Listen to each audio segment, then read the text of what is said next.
احلى شويه مخلل هتفتحي عليهم بعد شهر وهتدوقي الطعم والجمال. تابعي معايا الفيديو عشان تعرفي انا عملت المخلل ده من ايه. ده قشر الليمون، بحطه كده على الرخامه لغايه ما ينشف، يبقى بالشكل ده كده. بصوا بيخروش ازاي. لازم احطه مع دول كده عشان ينشف كويس من القلب وما يعفنش من جوه. يفضل بقى كده على الرخامه لغايه ما ينشف، وبعد كده اعبيه في البطرمان ده واشيله كده بالطريقه دي لغايه ما احوش كميه كويسه. هقول لكم دلوقتي هنعمل بيه ايه. احطه في الميه ناشف خالص، هغسل القشر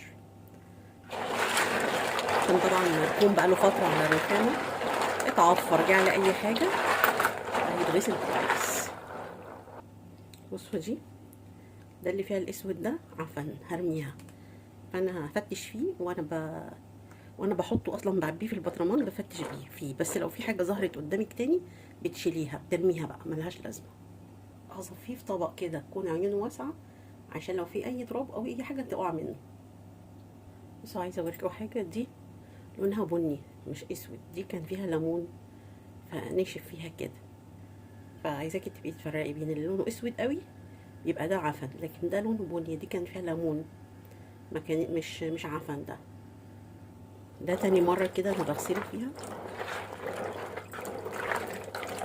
وبرضه هدلق الميه تاني. بصوا ده شكل الميه، هي مش وسخه دي مطرح الليمون نفسه، بس هو بيتغسل عشان نظافه يعني. انا كده خلصت غسيل. ممكن تحطي معاه لو ليمونه ناشفه عندك في التلاجة تحطيها معاه. انا هعمل ايه بعد كده؟ هنقعه ولمده 3 ايام. حبيباتي انا حطيت عليه تقل كده عشان اتاكد ان كله نزل في الميه مفيش حاجه عايمه فيه.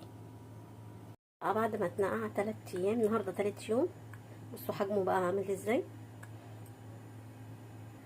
الميه اهي يا دوبك ايه عملت فقاقيع كده صغيره، يعني داخله على الغليان. هنزل بقى بالقشر الليمون فيها،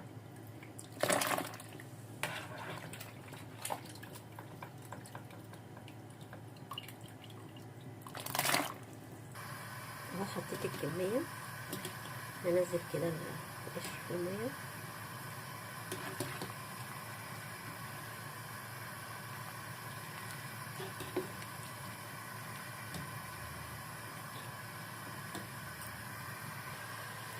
ده حمص كنت نقعاه وهديله برده غلوه عشان عايزه احطه عليه. دي الميه اللي هغلي فيها الحمص.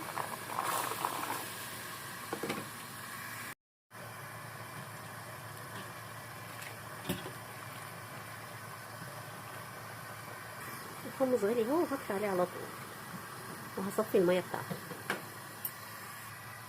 والليمون كمان غلي، انا مش بقعده كتير، يا دوبك يغلي كده واروح مهديه تقريبا ويغلي تاني، وهطلعه بقى من الميه دي بقى مش هرميها، الميه دي اللي هخلل فيها. طلعه وارجع له. انا طلعته عشان ما يتهريش ويكمل، لو سبته في الميه هيتهري ويكمل السوا بتاعه، لكن انا طلعته يا دوبك غلوه وطلعته على طول. الفلفل الاحمر حامي،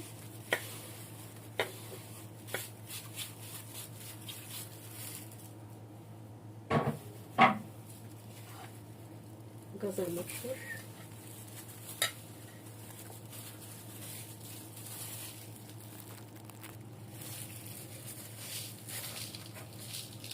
معلقتين ملح فلفل، دي معلقه بلاستيك كبيره، معلقه سكر، وهقلبه بقى.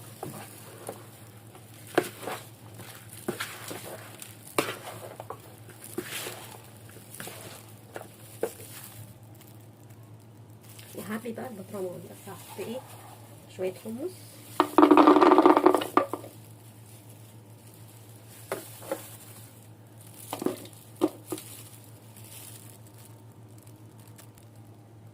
حبيت اهو البطرمان، وهحط برضه عليه شويه حمص تاني،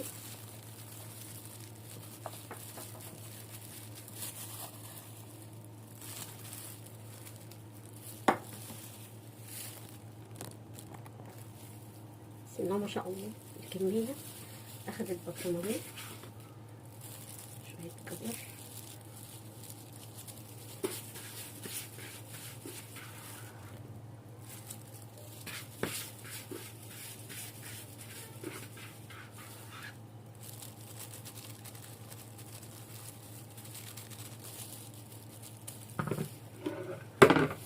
اللهم صل على النبي.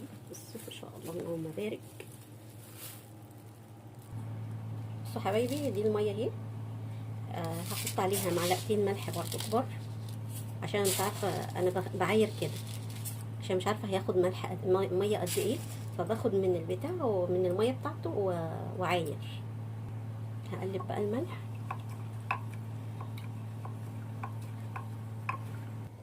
دوبت الملح اهو، هزود بقى. بسم الله.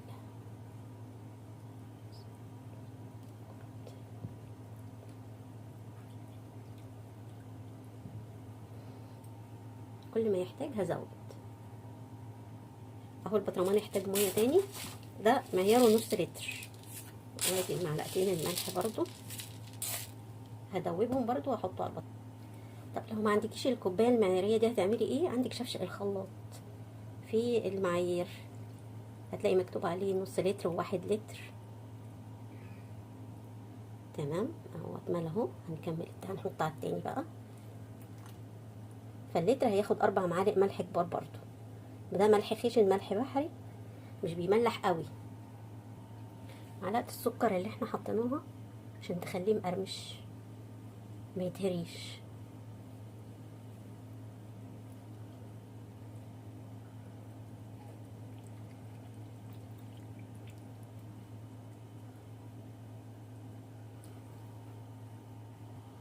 هحط على الوش بقى شويه زيت.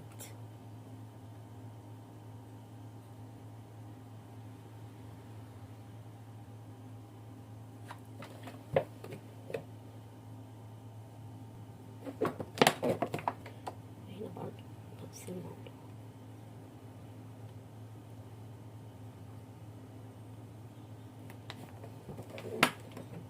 بس كده وغطي بقى. هو ده المخلل اللي عملناه من قشر الليمون ده، عشان تعرفوا ان مفيش حاجه بتترمي، وهيبقى عندك مخلل جميل وزي الفل، وتاكلوه بالهنا والعافيه. السلام عليكم ورحمه الله وبركاته.